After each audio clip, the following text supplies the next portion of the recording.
Bonjour tout le monde, j'espère que vous allez bien. Aujourd'hui, je vous présente Perfect World, un film japonais sorti en 2018. Ce film dure environ 1h20.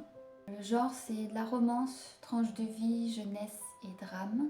Ce film est l'adaptation d'un manga japonais intitulé Perfect World qui a été réalisé par Elie Aruga. Il y a aussi une adaptation en drama japonais de 10 épisodes, sorti en 2019, aussi appelé Perfect World. Ce film a été réalisé par Shibayama Kenji, scénarisé par Kanome Keiko, et la musique a été composée par Aketa Takefumi, et aussi produit par Inoue Ryota. Ce film, au niveau des sujets, ça aborde le handicap, la vie quotidienne pour les personnes handicapées en général. Et justement l'acceptation de soi, des autres, l'acceptation de ce handicap, les changements que ça apporte pour la personne handicapée ou pour les proches. Dans les rôles principaux, nous avons Iwata Takanori et Sugisaki Hana. Et pour les rôles secondaires, Suga Kenta, Ashina Sei, Magi, Zaizen Naomi, Koichi Mantaro, Ito Kazue, Omasa Aya et Hyundai.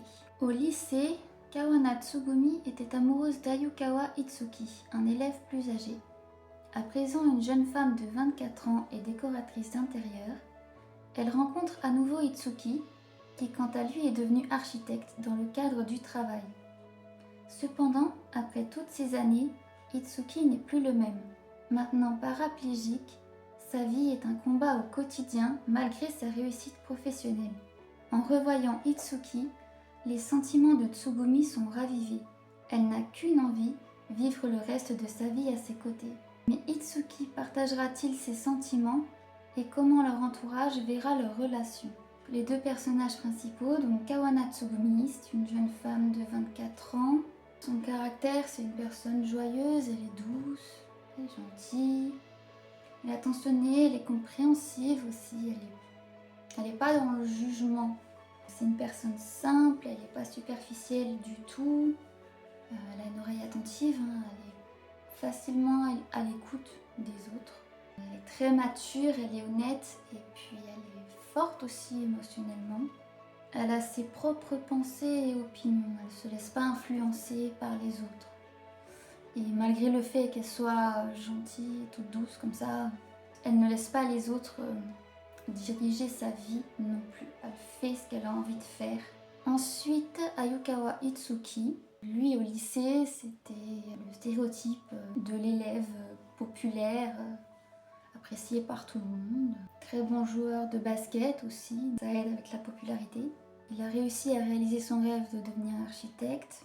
De par son parcours, c'est quelqu'un qui est devenu très fier. Il garde ses problèmes pour lui et il veut vraiment pas être un poids pour personne.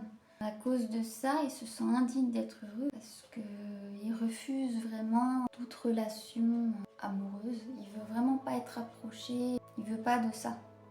Il veut vraiment pas être un poids et que son partenaire de vie soit aussi son aide-soignant. Il n'a pas envie de ça. C'est quelqu'un de très exigeant, il est extrêmement exigeant envers lui-même. Il se sent aussi facilement coupable, très rapidement. Il a ce sentiment de culpabilité. C'est quelqu'un de très déterminé, même si physiquement il est malade, pas bien du tout. Il va continuer à travailler jusqu'à ce que sa tâche soit terminée. Et c'est quelqu'un de très gentil et qui a le cœur sur la main, malgré le fait qu'il veuille repousser les gens. Alors si vous vous intéressez plus à l'aspect de la vie quotidienne d'une personne handicapée, c'est plus montré dans le drama. Vraiment, on voit beaucoup plus. Je l'ai regardé et je le conseille. Si c'est cet aspect-là qui vous intéresse, le drama est pas mal là-dessus. Voilà, moi c'est un film que j'ai bien apprécié sur son aspect psychologique, l'évolution de ses personnages.